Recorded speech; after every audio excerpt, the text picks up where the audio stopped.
So I would like to welcome to the stage Carol Mills of State Senator Mike McGuire's office with a little surprise to share with all of you. And again, I just want to say it takes people to make this happen. Mauro Dosolini of this great restaurant where there's dancing and music almost every night of the week, people coming together. And we're here to honor that kind of spirit. Carol Mills, come on up here.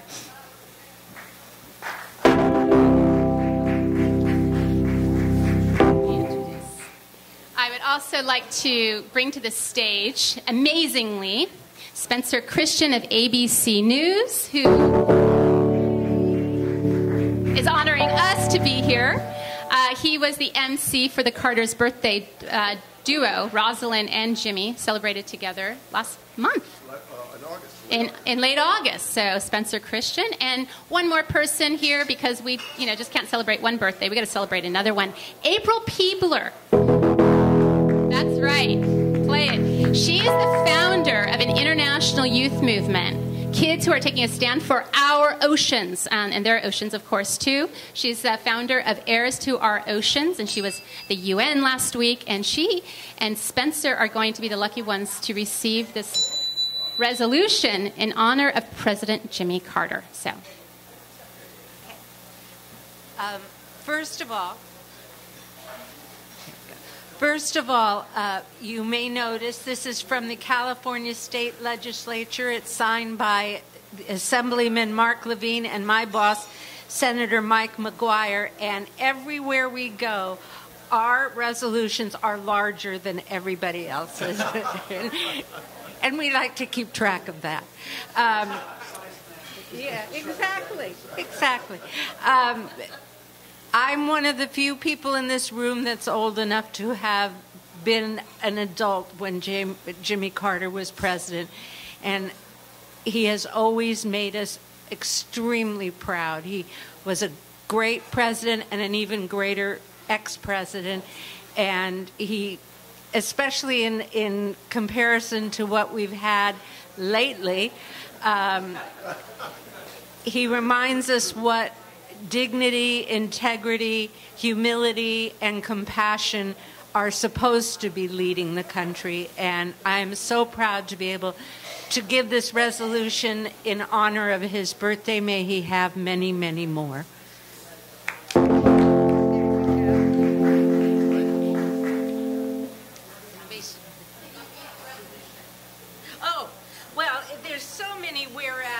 But why don't I go right down to the last one here? Shall we hold it so I can see it? Yes. Whereas, having celebrated 73 years of marriage with Rosalind on July 7th, 2019, Jimmy Carter also became the longest-lived president in U.S. history in 2019, and he embarks on his 96th year with magnanimity, compassionate engagement, visionary leadership to continue to exemplify the highest attributes of effectual and honorable public service. Now, therefore, be it resolved by Senator Mike McGuire and Assemblymember Mark Levine that the Honorable James Earl Carter, Jr. be commended for his decades-long record of principled service and leadership that have improved the quality of life for people in the United States and throughout the world, and extended sincere best wishes for the success of his future worthy endeavors.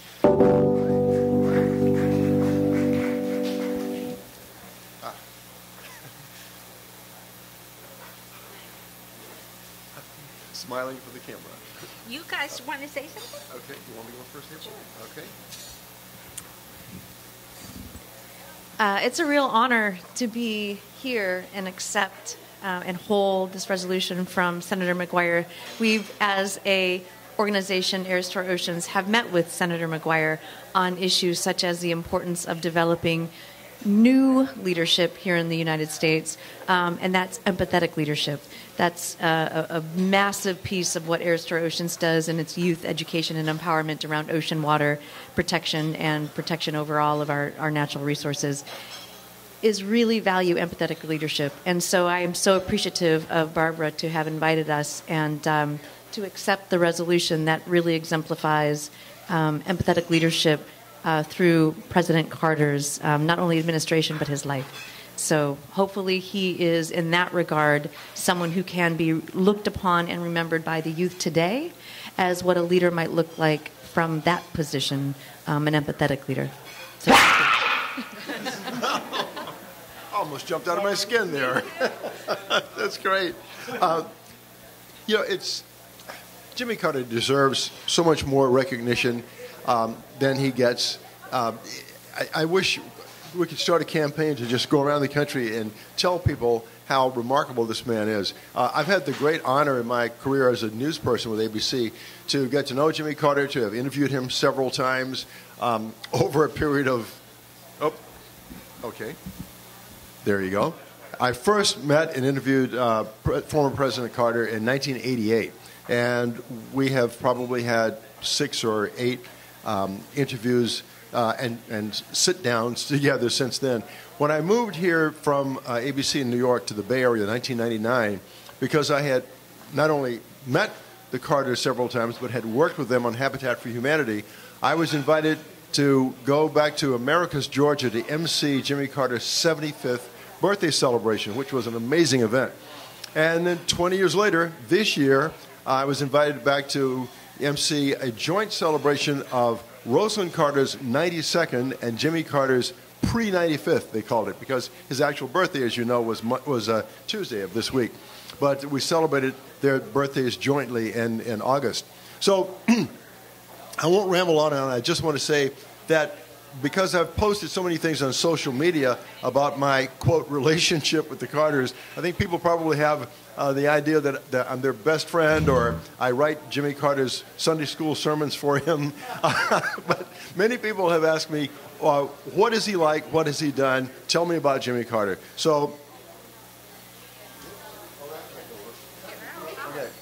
what I often say is that he has been a peanut farmer, a naval officer, governor of Georgia, president of the United States, prolific author, Sunday school teacher, maker of peace accords, Nobel Peace Prize winner, builder of homes for the poor, and global humanitarian. That's Jimmy Carter. So he should be celebrated, recognized, and honored, and I'm happy to be a part of this event tonight. So thank you for having us.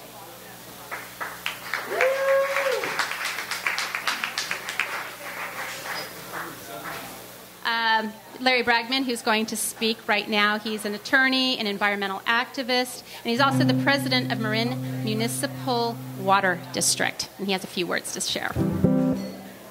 Thank you. Thank you very much. It's an honor to speak to celebrate President Carter's birthday. I first learned about Jimmy Carter in 1975. My brother went to Emory Law School and brought Jimmy Carter to the Midwest from what was then called Hotlanta. And I have a very specific recollection of him talking to the North Shore Democrats in Milwaukee on behalf of Jimmy Carter.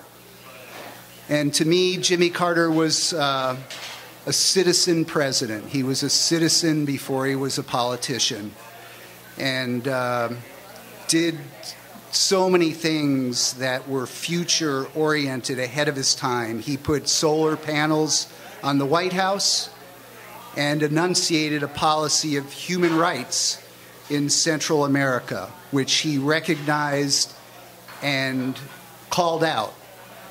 And unfortunately was prematurely denied a second term. And we're still fighting for those two things that President Carter called out, for the environment and human rights. And if you look at what's going on today, those struggles still continue. So to the extent that Jimmy Carter, and celebrating his birthday, we recommit and strengthen our commitment to the environment and to human rights. He is an inspiration and really a great man and a great citizen, and it's just a real honor to speak tonight on his birthday or celebration of his birthday. So thank you very much.